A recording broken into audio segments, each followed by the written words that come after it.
Bethesda Game Studios' 2011 open-world action role-playing game The Elder Scrolls V Skyrim puts players into the role of the Dragonborn, whose appearance and gender is determined by the player. The Dragonborn is tasked with defeating the researchers of dragons across the fantasy land of Skyrim, completing various quests, interacting with others, exploring the land, and deciding the ultimate fate of Skyrim and her peoples. Hello, my name is Matthew Parkin, and today I will be analysing the ludology and psychological elements present within Skyrim, and how each element affects players based on the various theories and studies conducted within the IGB180 Computer Game Studies Unit in Semester 1, 2018. The Prose effect explores the psychological theory that the physical appearance of a player's in-game avatar dictates many of the behaviours a player may exert within a game. This theory is relevant to Skyrim because of its complex customization system, which players use to create deep, personalised avatars. The system provides a plethora of customization options, including gender, hair, race, skin tone, lips, eyebrows, and many more, allowing for physically in-depth characters to be made.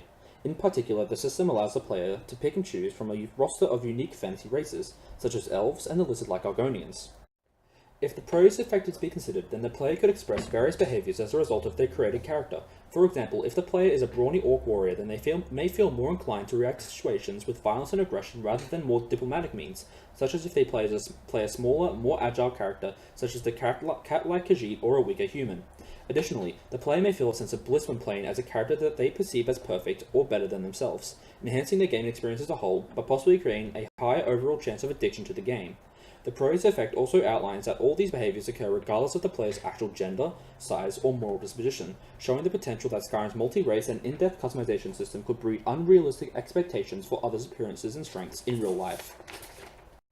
Other systems present in Skyrim also psychologically affect players, such as the looting system present within the game, which rewards players for completing various tasks in a risk-reward manner.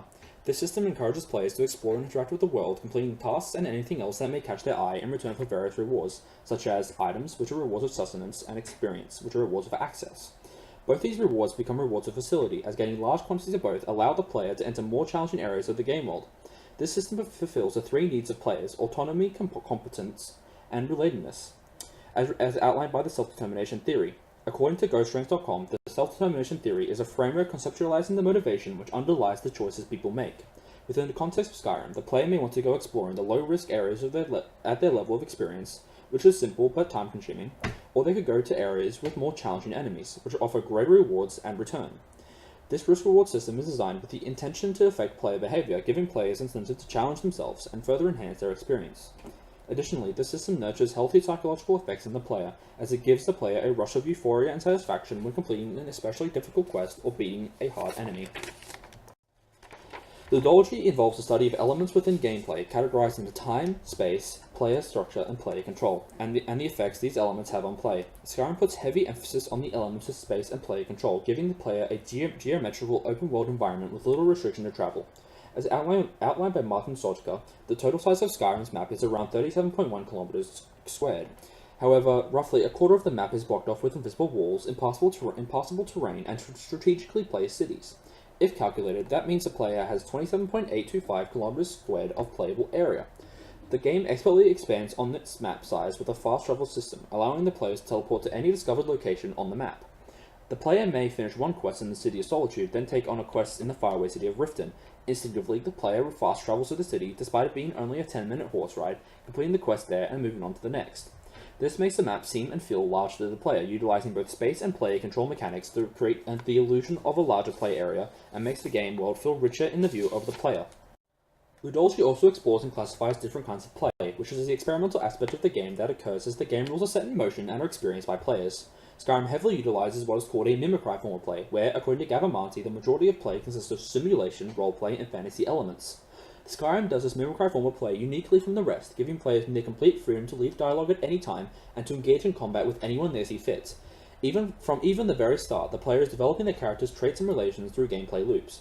The elements of roleplay and make-believe play immerse the player in their character, making decisions based on the type of person their character is, not the type of person they themselves are.